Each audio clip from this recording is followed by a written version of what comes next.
Aminay ny sin'ny krizy aorian'ny fividianana ben'ny tanana sy mpanolotsainy James Ratsimo, foloan'ny fikambanana Front Patriotique Malagasy.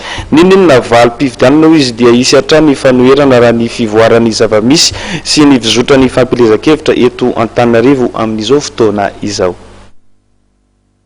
Zavatra manahirana rehefa miteny foana hoe aza atao fividianana io satria hiteraka tabataba gidragidra eto amin'ny firenena.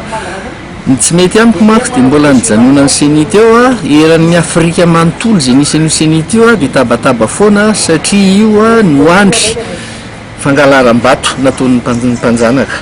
Mampalahelo dia efa be dia be ny kandida no mivonona amin'izany zavatra izany rehefa tapitra malala fa isy ny alabato dia isy ny gidragidra. Izany ny antony tsy nandatsahanay kandidana iray ary. Mampalahelo koa dia tsotra fanakorontanana tovy tsisy hafa amin'ny hoe zarazarana Antananarivo, zarana enina sy ny sisa. Sy kandida tsy lany eo ane dia lasa conseiller daholo. Ny sasany lany, ny sasany tsy lany dia sy zavatra tsy handeha mihitsy eo zany. Politika ambadika anakorontanana Antananarivo io zany ny dikany mazava tsara.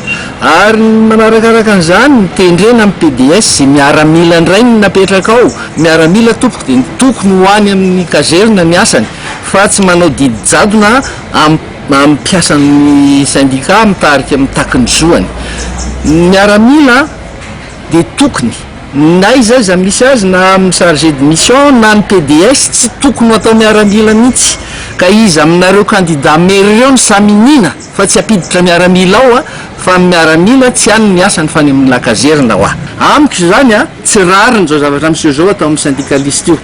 Manarakaraka an'izay tokony mihitsy ho diovina tanteraka aloha ny listim-pifidianana zay vao atao ny fifidianana ary ampiaingana any amin'ny fokotany mba tsy sin'ny alabato tapitra malala ny olona hoe iza no fidiny.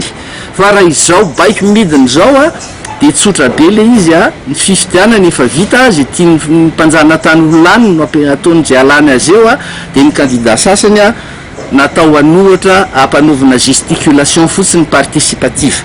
Amiko izany tsy tokony hisy mihitsy io fifidianana io fa savorovory no ateraka io fifidianana io.